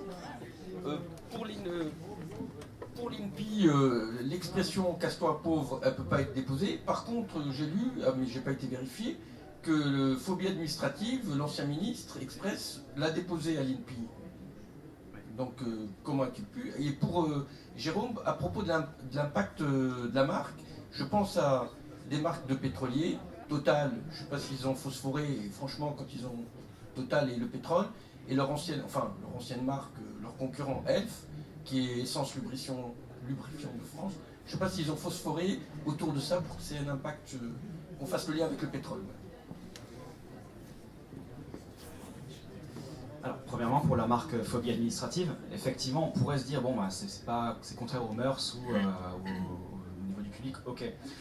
Le problème de ce genre de critères, c'est qu'ils sont subjectifs. Quand vous déposez une marque, votre dossier, il atterrit sur le bureau d'un examinateur à Paris, qui lui aussi, bah, c'est un humain, c'est pas une machine, on n'a pas encore l'intelligence artificielle à l'INPI malheureusement, mais ça viendra.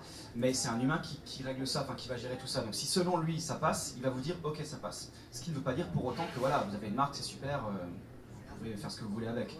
Ce qu'il faut se poser après comme question, c'est quelle est la force de cette marque? C'est-à-dire, est-ce qu'avec une marque qui s'appelle phobie administrative, je vais vraiment pouvoir m'opposer à l'entrée d'un nouvel acteur sur le marché? C'est-à-dire que, imaginons, bon, maintenant je n'ai même pas d'exemple en tête, non, du coup, je suis pas très fort en impro. Je veux rentrer avec une marque et puis bon, bah, t'es nous, c'est ça, non? Je sais même plus quelle politique elle a déposé. Il veut s'opposer à mon entrée et puis il va dire ah non, regardez, j'ai une marque. Et moi je vais lui répondre bah, votre marque elle vaut rien, monsieur. Et puis on va aller face à un juge en propriété intellectuelle qui va faire bah, en fait, effectivement, votre marque, bon, elle a été acceptée par l'INPI, la personne qui l'a examinée l'a acceptée. Mais moi en tant que juge, quand même au-dessus de la personne de l'INPI, moi je juge que cette marque en fait elle vaut rien. Donc il faut, comme dit, je veux toujours en revenir à ça. Le fait d'avoir une marque ne vous rend pas tout puissant. Ça dépend de la marque, ça dépend de la force de la marque, ça dépend comment vous l'avez déposée et sur quel produit et service vous l'avez déposé. Il y a beaucoup de marques qui sont déposées qui sont nulles. C'est comme, voilà, bon, j'en reviens tout le temps au bouclier, comme un bouclier en verre. De loin, à faire waouh, le mec là-bas il a un bouclier, il est chaud. Et quand on s'approche, on voit qu'en fait c'est un bouclier en carton, on gratte un peu et puis il n'y a rien. Avec la marque, parfois c'est pareil. Il y a des marques qui ne servent à rien, qui sont vraiment creuses, puisqu'au final elles sont mal déposées. Ou alors elles sont déposées avec des termes qui sont passés par miracle, elles sont passées à travers le filet, mais bon. Et dans l'action, dans la défense, quand on va commencer à entrechoquer les boucliers, on va se rendre compte qu'en fait le juge va dire votre marque, monsieur, vous le phobie administrative, vous pouvez rentrer chez vous, et puis voilà quoi. Vous voyez?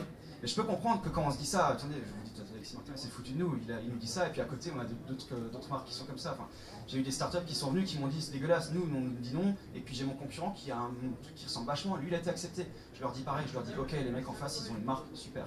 Mais le jour où ils devront se défendre avec, je suis pas sûr qu'ils pourront faire grand chose avec. Je sais pas si j'ai répondu. Alors concernant les pétroliers, dans l'ordre, Elf c'est un nom de code. La marque derrière c'est créé avec l'histoire d'Elf, etc., etc. Donc la question c'est, est-ce qu'ils ont réfléchi alors de qu'est-ce qu'ils vendent en créant Elf? C'est pas lié. Elf, c'est un nom. C'est comme Caddy, Adidas. Ils ont dit Adidas, tout d'un coup, et ils ont imposé comme Nike, ils ont imposé leur marque. Mais ce qu'ils ont défini derrière, c'est ce qu'ils sont. Quand Total dit vous venez plus chez nous par hasard, tout d'un coup, l'impact de Total n'est pas celui de Elf. D'accord? Total, ils ont sorti toute cette communication parce qu'ils ont commencé à polluer tellement de plages qu'il fallait qu'ils inventent tout d'un coup une raison de loi positive pour qu'on s'arrête chez eux en tant que pétrolier. Donc je dirais, le nom de la marque n'a rien à voir avec ce que vous allez mettre dedans. Aujourd'hui, en discutant un petit peu avec d'autres personnes tout à l'heure en aparté, on se rend compte que beaucoup de marques aujourd'hui sont portées aussi par leurs dirigeants. Regardez Elon Musk, Steve Jobs, des gens comme ça. La marque, c'est eux. Donc si vous incarnez votre marque, c'est aussi quelque part le discours, vous l'avez à 200%. Donc voilà, c'est un petit peu pour répondre. C'est vrai que c'est pas lié, mais on a souvent d'abord un nom, et après on se dit, ok, on a un chouette nom. Ah, mais qu'est-ce qu'on met dedans? Et quand on va l'épopée des Popia, justement, ils avaient un nom, un truc, puis ils se sont posé la question, qu'est-ce qu'on met dedans, qu'est-ce qu'on remet dedans, qu'est-ce qu'on enlève? C'est pas fini finalement, c'est en construction ce truc-là. Donc c'est assez intéressant, mais c'est vrai que pour des marques comme ça, qui sont des marques qui ont été inventées à l'instant T, c'est ce qui s'est fait derrière. Si je dis Adidas, c'est une image qui est pas celle de Nike ou de Reebok. Pourtant Adidas, c'est Adi, et puis merci. Une autre question? Ouais.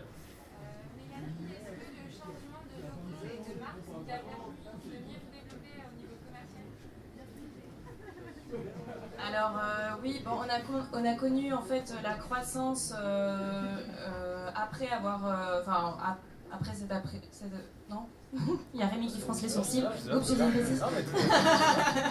Non, est-ce qu'on a connu la croissance en s'appelant Epopia ou en s'appelant Révolettre? Révolettre, ouais, c'était ok. On s'appelait encore Révolettre quand on a vraiment connu la croissance. Donc, en tout cas, l'impact. Au niveau des clients, je pense que c'est pas directement lié, mais voilà, demain on sait qu'on pourra plus facilement aller à l'international avec ce nom-là, et voilà. Une autre question?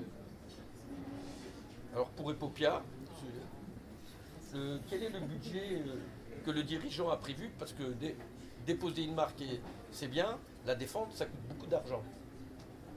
Souvent, c'est dissuasif. C'est-à-dire, on dépose une marque, on dit ça ne vaut pas le coup. Des chiffres. Et donc. Voilà. Des chiffres. On verra un jour où il y aura besoin de la défendre. On sait rien. Ouais. Il y a une question? Oui, c'est par rapport à l'INPI. Je voulais savoir si, imaginons, je veux avoir ma marque. Ouais, je parle pas. Désolée. Si, imaginons, je veux avoir ma marque et je décide de vouloir avoir mon dossier, certes à l'INPI en France, mais dans un autre pays européen. Sans passer par l'OEB, je voulais savoir si, entre les différents instituts, vous étiez mis d'accord pour que les conditions d'obtention d'une marque soient égales, en fait. Par l'international. Je m'y attendais à celle-ci, je prépare un slide, mais on ne va pas la mettre si pas. Alors du coup oui, effectivement, là tout ce dont je vous ai parlé avant, ça parle de la marque française. Alors pour le prix, et surtout pour le prix, c'est en France, ok? Une marque déposée en France n'a d'effet qu'en France. Effectivement, on ne veut pas vendre qu'en France, surtout pas aujourd'hui avec le numérique et Internet, on vend partout. La nécessité, c'est celle de se protéger dans tous les pays où on va vendre. On se pose plusieurs questions, où sont mes concurrents et où sont mes clients?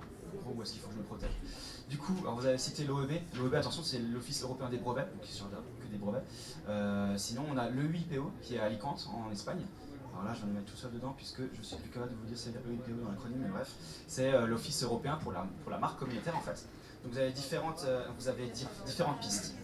Il y a la marque communautaire, qui regroupe les 28 pays de la communauté européenne, qui coûte 850 € pour une classe. Ensuite, il faut payer un peu plus. Bon, on va arrondir à 1000 € environ. Okay, on monte déjà un peu un petit cran au niveau du budget. Okay. Ce qui se passe avec cette marque-là, c'est que toutes les marques sont dépendantes. Si maintenant je dépose une marque communautaire, Epopia par exemple, ça m'aura servi aujourd'hui ça, et que malheureusement ça passe pas en Allemagne. En Allemagne, quelqu'un s'oppose à moi et effectivement ils ont une marque qui ressemble, etc. Bon, ça casse. Et toutes les marques qui sont accrochées à la marque Epopia Allemagne, elles vont toutes tomber. En Espagne, en Allemagne, en Italie, etc. Enfin bref, partout. Seconde piste, c'est celle d'aller plutôt dans chaque pays, dire bonjour, on va toquer chez l'office l'INPI allemand, l'INPI espagnol, l'INPI italien, etc. Bonjour, je veux une marque. Donc là, le prix, il va dépendre de chaque pays à chaque fois, puisque la marque, on est relativement peu cher, la France, on est relativement peu cher en termes de marque, mais chaque pays a son prix à soi.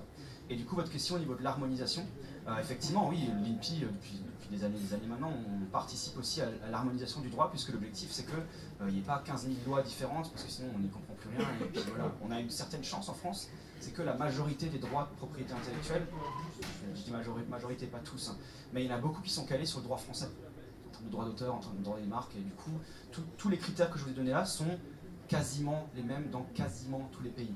Il y a certains pays qui n'ont pas vraiment de droit de propriété intellectuelle. Par exemple, je sais pas, le Zimbabwe, enfin j'ai rien contre le Zimbabwe, mais je ne sais pas s'il y a un office du brevet ou de propriété intellectuelle au Zimbabwe. C'est des pays qui sont peut-être encore un peu faibles économiquement, etc. Il y a certains pays aussi qui, historiquement, ont refusé de reconnaître la propriété intellectuelle. Par exemple, on prend le Japon. Le Japon, dans les années 50, bon, le pays est détruit, il faut reconstruire, donc c'est un peu, voilà, un peu dans la mouise. Du coup, quand les Français, les Américains sont venus en disant bah, nous on a une innovation, par contre on l'a breveté, vous ne pouvez pas y toucher. Les Japonais ils ont fait ouais non en fait nous votre jeu, la propriété intellectuelle, nous on joue pas à ça, c'est bien ça et on va copier, on va faire pareil. On fait ça pendant 10, 20, 30 ans. Puis les Japonais se sont rendus compte qu'en fait, bah mince, nous aussi on innove, et puis nous aussi on ne veut pas qu'on nous copie au final. Donc ils sont venus vers les années 80-90, ils ont fait en fait votre truc, propriété intellectuelle c'est pas mal, on veut aussi être dedans. Les Chinois ont fait pareil.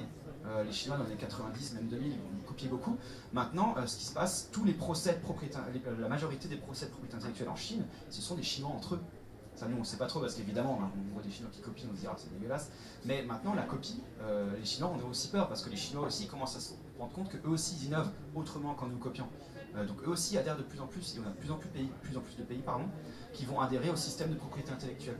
Et de ce côté-là, bah, à chaque fois, évidemment, ils ne vont pas débarquer en disant par contre, nous, on a des règles vraiment spécifiques à notre pays, ils vont s'harmoniser par rapport aux pays qui ont déjà des règles qui sont déjà préexistantes. Je ne sais pas si j'ai répondu, c'est... Une dernière question? Non? Personne? Est-ce qu'on est prêt pour le buffet alors? Genre, j'ai pas entendu le débouchage. Ouais? Tiens, allez, une dernière question alors. C'est le moment promo. Vous serez payé à la fin. C'est une société de consulting en fait. Je m'occupe du discours des marques, du positionnement des marques. Je fais un petit peu la suite de qu'est-ce que vous vendez. Et je fais ça entre différentes missions. Et voilà, donc c'est ça. J'interviens chez vous, je vous permets d'avoir un petit peu mal à la tête, mais après ça va mieux. Et je vous remercie. Le buffet n'est pas prêt, donc j'ai la question bonus. Qu'est-ce qu'une bonne marque en fait? Parce que moi, demain on dit waouh, ça claque comme marque, comment on fait quoi? C'est ça au final que veulent savoir tous les gens qui se lancent, c'est comment on définit une bonne marque. On a vu ce qu'est une marque d'un point de vue légal, on a vu ce que doit avoir une marque, on a vu concrètement une marque, mais finalement c'est quoi la secret sauce d'une marque? Quand c'est un objet commun, enfin, je trouve que dans notre région, on a par exemple, on parle du chariot, c'est un caddie, et pour moi, enfin, je sais pas si c'est le Jérôme, mais une bonne marque, c'est quand ça devient, à s'identifier à un objet commun. Chariot, c'est caddie, c'est une marque. Frigidaire. Le gars qui l'a créé est content que ce soit ça. Pardon? Si ça répond à ses objectifs, c'est une bonne marque. Si ça le coule, parce que globalement tout le monde dit caddie et personne n'en achète, c'est le problème du Power. Du Power, enfin, oui, il a coulé, il a ressuscité, c'est toujours une très bonne marque. Très concrètement, c'est une question piège. Il est infâme. Si le but du jeu c'est de faire du blé, que tout le monde appelle un frigidaire, c'est pas toi qui as déposé mon frigidaire, tu fais pas de blé avec ça, t'as fait un truc extraordinaire. Mais globalement, c'est comme Uber. On dit Uberisé. Est-ce qu'Uber c'est une bonne marque? Je sais pas. Pour certains, c'est une marque à tuer, pour d'autres, c'est une marque extraordinaire. Globalement, c'est devenu un nom commun. Donc la marque doit répondre aux objectifs du gars qui l'a créé et du gars qui la porte. À partir du moment où elle est bonne ou mauvaise, peu importe. Si le gars dit c'est une marque qui me permet d'eux, ben, la marque est suffisamment bonne. Après, changer de nom de marque, etc., c'est tellement compliqué, mais à chaque fois, ça répond à un objectif. Donc, la bonne marque, celle qui dure, je sais pas. Je sais pas, tout à l'heure, la réflexion en disant dès qu'on voit une étoile jaune, on pense à la Deuxième Guerre mondiale. Ben, c'est compliqué quand même. Hein. C'est quand même des trucs, on est très proche du point de combine très rapidement. Donc, il n'y a pas de bonne ou mauvaise marque. Il y a, finalement, est-ce qu'elle répond à mes objectifs? Je pense que c'est ça. L'exemple de caddie est super intéressant, puisque ça me permet de placer un petit mot-clé, qui est ce qu'on appelle une marque dégénérée. En fait, ça fait peur quand on le dit. Hein. Qu'est-ce que c'est une marque dégénérée? C'est tout simplement une marque qui ne désigne plus les produits et services d'une entreprise, mais qui désigne juste un objet. Voilà, il y a Velux, il y a Caddy, il y a le Post-it, il y a le Caméscope, il y a le Scotch. Allez, moi je savais même pas que Caméscope à la base c'était une marque par exemple. Il y a plein de gens qui, enfin, il y a des gens qui savent pas, voilà. Il y a des fois où on se dit, tiens, aujourd'hui qu'est-ce qu'on dit quand, au lieu de dire, tiens, tu peux ouvrir le Velux s'il te plaît, on va dire quoi? Tu peux ouvrir la fenêtre de toi s'il te plaît? Personne ne dit ça. Pareil, Pirate, c'est une marque. On fait une pirate ce soir, mais c'est pas la marque pirate ton truc. Du coup, la question est, est-ce que Velux est content qu'on appelle toutes les fenêtres de toi Velux? Est-ce qu'ils sont contents? On pourrait se dire, bah ouais, ils sont contents, on parle de partout. Moi, je suis pas trop sûr parce que du coup, on parle de partout, mais pas pour désigner leurs produits. Leur nom, il est plus distinctif en fait. Ils ont perdu la distinctivité. Je vous l'ai dit, c'était un mot-clé, vraiment. Mais voilà, on a perdu la distinctivité du produit et du coup, on parle de moi, mais pas pour mes produits. On parle de moi pour les produits de mon concurrent et ça, ben, je suis pas très content quoi. Quand je pars de chez moi pour me dire, tiens, on va aller, je sais pas dans quel magasin pour acheter un Velux, on va pas se dire, ah, mais par contre, je veux absolument la marque Velux. Non, non, je veux juste une fenêtre qui est comme ça et qui va dans mon toit. Pareil pour la Pirate, je veux un truc, je la branche, ça chauffe et je mets de la viande dessus. Je m'en fous que ce soit Pirate ou pas. Et c'est là justement que j'ai perdu la distinctivité de ma marque. Et c'est une lutte sans fin pour ces marques-là. Caddy, ils n'arrêtent pas d'appeler les supermarchés en mode les gars, bon, ben, vos chariots, c'est pas des caddies, vous pouvez enlever votre affiche, prenez un caddie s'il vous plaît. Post-it, c'est la même chose, Scotch aussi. Troisième compagnie, donc c'est la compagnie qui détient Scotch et Post-it, c'est une lutte sans fin. Ils ont des mecs qui sont payés non-stop pour appeler tous les catalogues. Bonjour, on voit pas écrit Post-it. Quand c'est pas des Post-it, vous pouvez l'enlever, c'est une lutte sans fin parce qu'ils n'ont pas envie de tomber là-dedans. Ils n'ont pas envie de tomber dans le cas où ma marque ne me désigne plus moi, mais désigne le produit, enfin les objets. Vous voyez? Donc je suis pas sûr qu'en fait on est vraiment très content quand notre marque dégénère. D'où le fait que ça s'appelle dégénère en fait.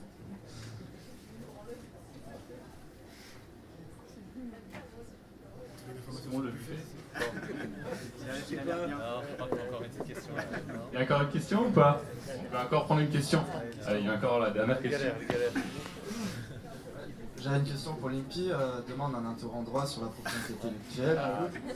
J'aurais aimé connaître les grandes différences entre les conditions d'obtention d'une marque, d'un brevet ou d'un dessin et un modèle. Ouais, il veut le topo là. On peut en parler après. Il a lancé Alexis peut parler des heures de brevet. Ça peut être de partie et sous-partie. Très synthétique si vous voulez, mais vraiment, j'en ai pour, allez, 1 minute, c'est parti, top chrono. Alors, déjà, ces types de propriété intellectuelle ne visent pas la même chose. La marque, on l'a montré, on montre un signe distinctif. Okay. Le dessin et modèle va venir défendre l'aspect extérieur d'un objet.